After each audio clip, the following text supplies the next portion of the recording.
Assalamualaikum warahmatullahi wabarakatuh. Pada kesempatan kali ini, kami dari kelompok 4 kelas RB akan mempresentasikan hasil tugas besar mata kuliah Visualisasi Data dan Informasi yang berjudul Memahami Pola Distribusi User Foursquare di New York City dan Tokyo. Sebelumnya, izinkan kami memperkenalkan diri.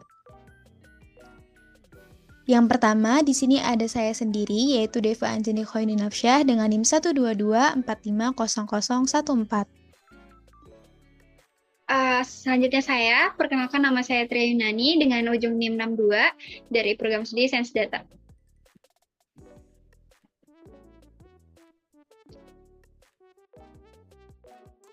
Saya Alfia Asrinda Baruginting dengan NIM 122450077.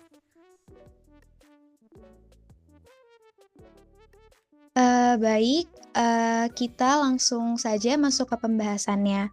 Saya serahkan kepada rekan saya. Oke, di sini saya akan menjelaskan tentang deskripsi dataset yang kami gunakan, di mana dataset ini merupakan data check-in yang dikumpulkan dari pengguna aplikasi Foursquare dengan periode pengumpulan dari 12 April 2012 hingga 16 Februari 2013. Dataset ini terdiri dari dua kota besar, yaitu New York City dengan total 227.428 check-in dan Tokyo dengan total 573.703 check-in. Data ini memberikan informasi mengenai waktu dan tempat check-in yang pengguna di kedua kota, yang akan kita gunakan untuk menganalisis pola kunjungan dan preferensi pengguna di berbagai lokasi kota. Dataset ini sangat berguna untuk memahami perbedaan lokasi perilaku antara pengguna di kedua kota besar ini, yang nantinya akan terlihat dalam analisis visualisasi berikutnya. Next. Jadi, dataset ini berisi beberapa informasi penting yang akan digunakan dalam analisis. Informasi tersebut meliputi user ID, yaitu identitas pengguna yang melakukan check-in. Kemudian ada venue ID, yaitu identitas unik tempat yang dikunjungi. Selanjutnya ada venue kategori name, yaitu nama dari kategori tempat. Selanjutnya latitude dan longitude, yaitu koordinat geografis dari lokasi check-in. Selanjutnya ada time square offset, yaitu perbedaan zona waktu dari UTC dalam satuan menit.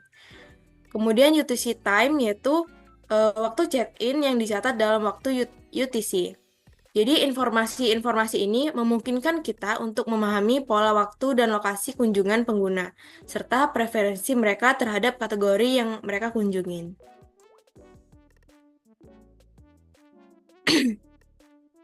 Saya akan menjelaskan ide cerita yang mendasari analisis kami. Dari dataset yang digunakan, jelas terlihat bahwa terdapat perbedaan kebiasaan antara pengguna di New York City dan Tokyo dalam hal mengunjungi tempat-tempat atau venue. Oleh karena itu, kami ingin menggali lebih dalam untuk menampilkan perbandingan tren check-in antara kedua kota ini. Kami akan melakukan visualisasi untuk membandingkan yang pertama waktu kunjungan, yaitu kapan check-in paling banyak terjadi. Yang kedua jenis tempat, yaitu kategori venue yang paling populer di masing-masing tempat, masing-masing kota. Dan yang ketiga adalah jenis tempat, yaitu kategori venue yang paling populer di masing-masing kota. Dengan melakukan perbandingan ini, kita bisa lebih memahami perbedaan perilaku pengguna di New York City dan Tokyo, baik dari segi waktu, lokasi, maupun preferensi tempat.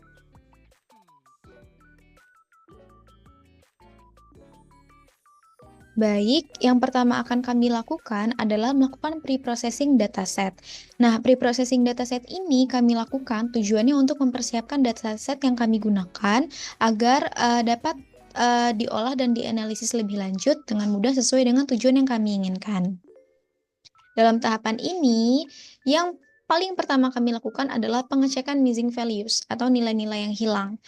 Nah, jika terdapat missing values, apa sih yang harus kami lakukan? Dan kalaupun tidak ada, maka dataset ini bisa kita lanjut ke tahap selanjutnya. Yang pertama untuk dataset New York City. Jadi di sini bisa kita lihat bersama terdapat 227.428 entries dan di sini ada keterangan non-null. Artinya sebanyak 200 sekian entries ini semuanya itu terisi. Tidak ada nilai yang hilang. Nah, untuk dataset Tokyo juga sama. Terdapat 573.703 entries dan semuanya terisi penuh, non-null. Nah, jadi karena tidak ada missing values, kita bisa lanjut ke tahap selanjutnya. Nah, kalau misalnya ada missing values, apa sih yang harus kita lakukan? Salah satu di antaranya itu kita bisa mengisi nilai-nilai yang hilang tersebut dengan nilai min, atau mengisinya dengan nilai mediannya, atau kita bisa hapus entry-entry yang berisi yang tidak terdapat nilai itu, atau yang terdapat missing values. Selanjutnya, di sini kami melakukan standarisasi waktu, menyesuaikan zona waktu, dan mengekstrak jam, baik untuk dataset New York City maupun Tokyo. Nah, yang pertama, kenapa sih kami merasa standarisasi waktu ini perlu? Karena waktu yang digunakan pada dataset New York City ini bisa kita lihat di sini menggunakan format UTC, yaitu Universal Time Coordinated. Nah, jadi kami merasa perlu mengubah format waktu tersebut menjadi zona waktu lokal agar sesuai dengan waktu sebenarnya di New York City maupun di Tokyo. Selanjutnya di sini kita menyesuaikan zona waktu. Menyesuaikan zona waktu ini, jadi seperti yang diketahui bahwa New York City ini berada di UTC-5 atau UTC-4. Nah, oleh karena itu, untuk menyesuaikan zona waktu ini, kami menggunakan variabel time zone offset untuk memastikan bahwa analisis dilakukan pada waktu lokal yang benar, yaitu sesuai dengan waktunya di New York City maupun di Tokyo nanti. Nah, barulah kami mengekstrak jamnya untuk New York City maupun untuk Tokyo. Nah, ekstraksi ini tujuannya untuk mempermudah agregasi data berdasarkan rentang waktu yang kami inginkan. Di sini kami menggunakan rentang waktu dalam jam, seperti itu. Jadi, bisa kita lihat bersama, sebelum dilakukan preprocessing, jadi waktunya ini kan masih UTC ya. UTC, Universal Time Coordinated. Nah, setelah distandarisasi, disesuaikan zona waktunya, diekstrak jamnya, itu bisa kita lihat bersama bahwa jam 6 sore waktu UTC itu sama saja seperti jam 2 siang waktu New York. Seperti itu. Jadi, di sini udah disesuaikan dengan waktu lokal New York.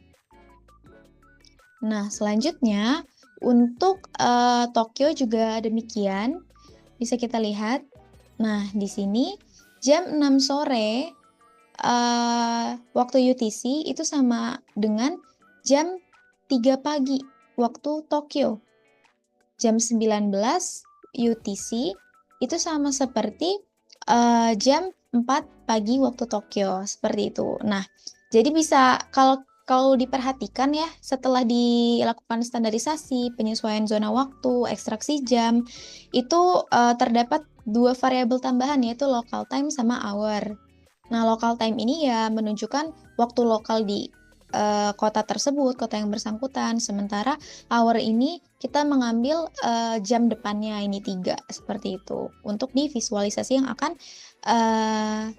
kita lihat bersama-sama selanjutnya. Baik, sekarang kita masuk ke pertanyaan pertama. Nah, pertanyaan pertama ini adalah, kapan pengguna paling sering melakukan check-in baik di New York City maupun di Tokyo? Nah, langsung aja kita lihat hasil visualisasinya. Bisa kita lihat bahwa hasil visualisasi untuk pertanyaan pertama menggunakan idiom line plot. Nah, line plot sendiri biasanya digunakan untuk melihat perbandingan pola atau tren antar variabel. Jadi berdasarkan pertanyaan tadi ya, di sini kita ingin melihat nih polanya atau tren check-in dari waktu ke waktu berdasarkan jam dalam format 24 jam. Nah, di sini kita bisa lihat nih mana check-in paling banyak dan mana check-in paling sedikit. Oke, jadi dari visualisasi ini kita sama-sama bisa mengetahui bahwa check-in paling tinggi atau paling banyak di kota New York City itu terjadi di pukul 6 sore sampai 7 malam. Sementara itu, yang paling sedikit itu berada di rentang waktu jam 1 pagi sampai jam 5 pagi.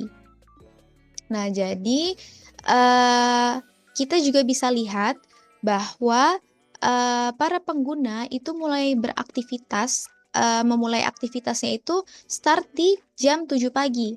Nah, jadi yang bisa kita simpulkan dari visualisasi ini adalah dari start jam 7 itu para pengguna mulai beraktivitas sepanjang hari, kemudian puncak aktivitasnya itu berada di sore hingga malam, yaitu jam 6 sore hingga jam 7 malam.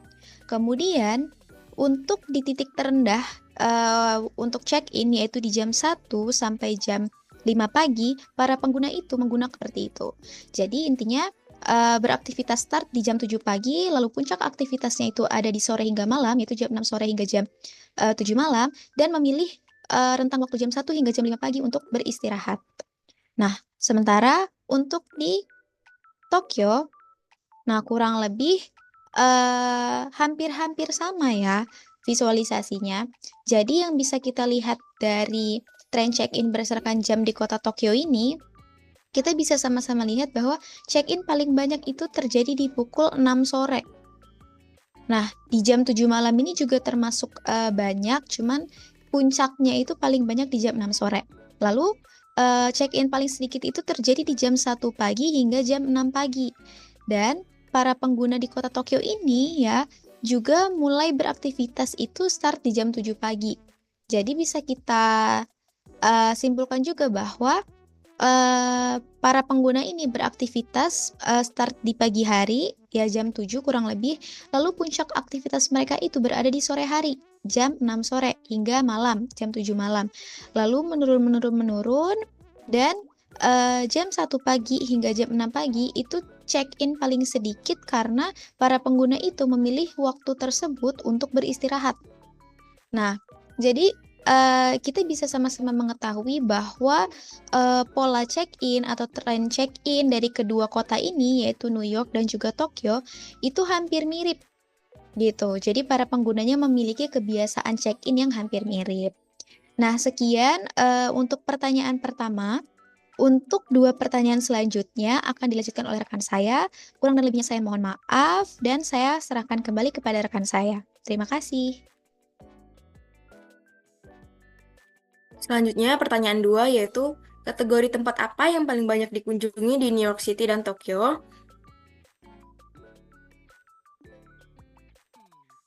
Nah, saya akan membahas data mengenai 10 kategori tempat yang paling banyak dikunjungi di New York City.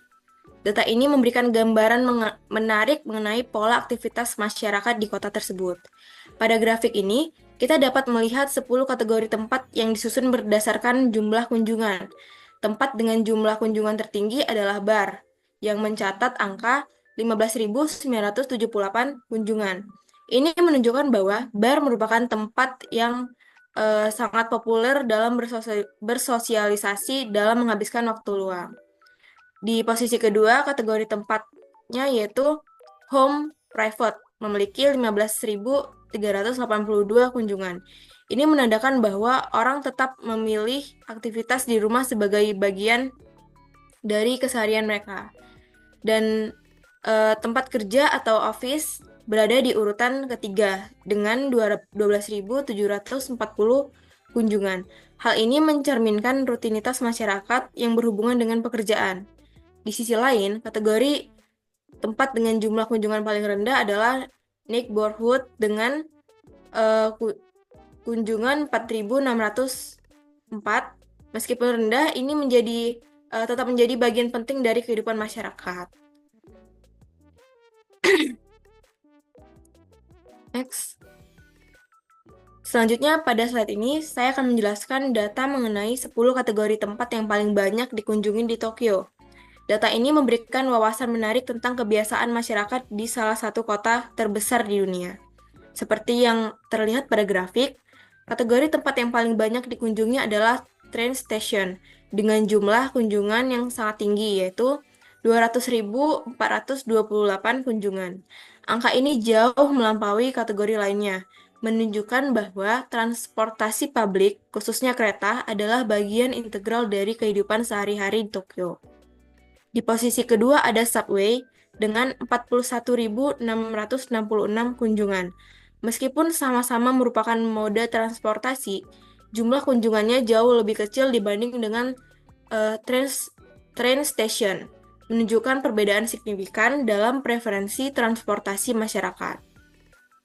Kemudian, kategori tempat lainnya yang menarik adalah ramen atau noodle house dengan 17.033 kunjungan dan convenience store dengan 16.833 kunjungan. Hal ini menunjukkan bahwa tempat makan dan toko serba ada juga menjadi bagian penting dari aktivitas masyarakat di Tokyo. Kategori dengan jumlah kunjungan paling rendah dalam daftar ini adalah coffee shop dengan 8.959 kunjungan. Meskipun demikian, coffee shop tetap memiliki peran dalam kehidupan masyarakat, terutama untuk bersantai dan bertemu rekan.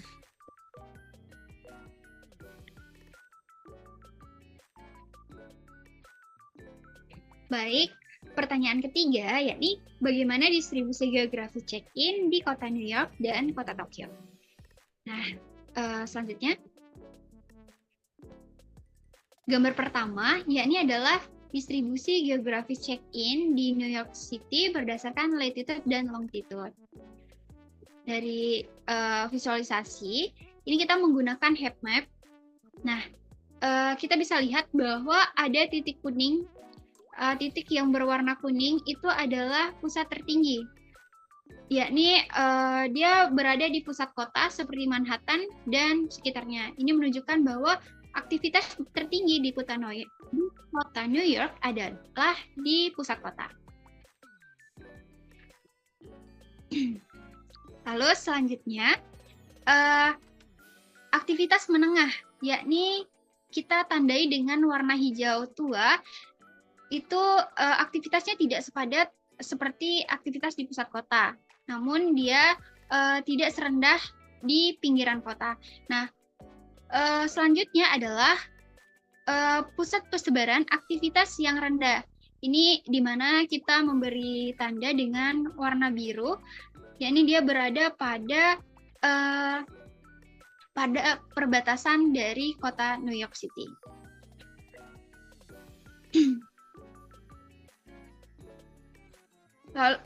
Dari gambar itu kita bisa melihat bahwa dari distribusi itu menunjukkan pengguna lebih tertarik pada lokasi-lokasi yang berada di pusat kota karena puncak tertinggi dari aktivitasnya itu berada di kota, di pusat kotanya. Oke, selanjutnya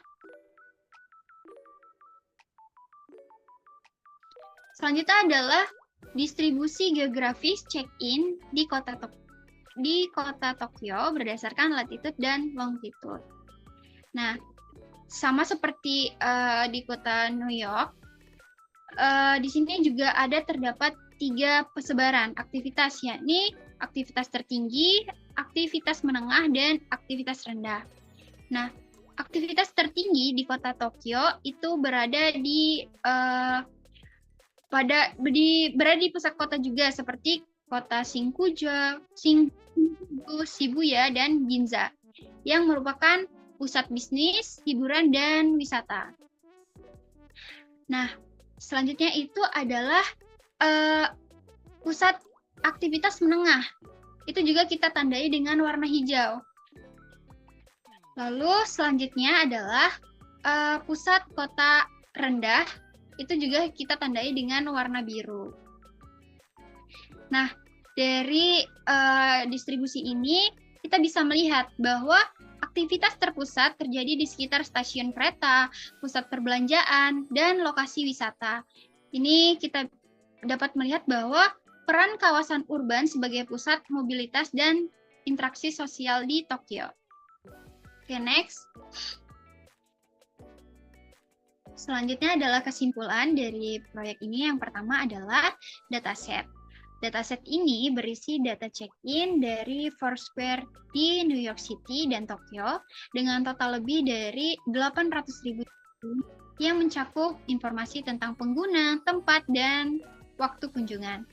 Lalu kesimpulan kedua adalah puncak aktivitas check-in pada pukul 18 sampai 19 malam itu menunjukkan waktu tersebut sebagai periode paling sibuk di kedua kota yang mengindikasikan kebiasaan pengguna untuk beraktivitas sosial atau transportasi pada sore hingga malam hari.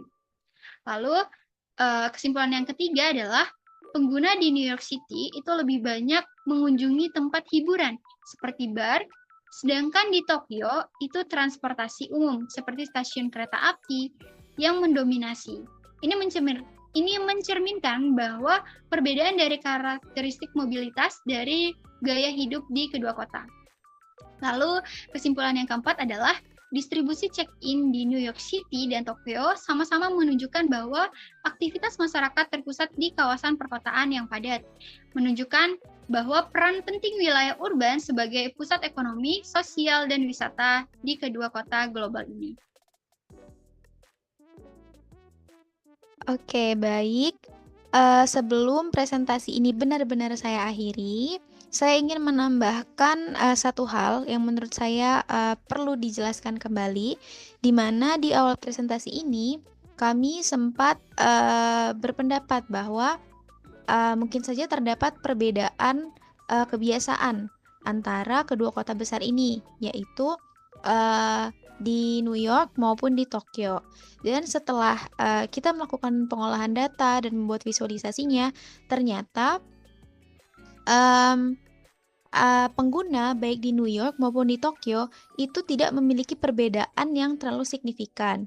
Seperti mulai dari waktu kunjungan, mereka memiliki puncak check-in tertinggi di jam yang sama sesuai dengan waktu lokalnya masing-masing.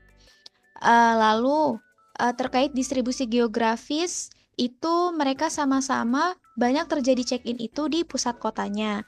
Mungkin perbedaannya adalah di kategori tempat yang mereka kunjungi, di mana untuk di Tokyo itu para penggunanya, usernya itu banyak ke transportasi umum, sementara di New York itu mereka lebih banyak ke tempat hiburan seperti bar. Nah, kurang lebih itu terkait perbedaan ataupun persamaan dari pengguna di kedua kota besar tersebut. Oleh karena itu, kami rasa cukup. Atas perhatiannya kami ucapkan terima kasih, dan segala kekurangannya kami mohon maaf, dan kami harap bisa dijadikan pembelajaran di kemudian hari untuk lebih baik lagi. Kami akhiri. Wassalamualaikum warahmatullahi wabarakatuh. Terima kasih.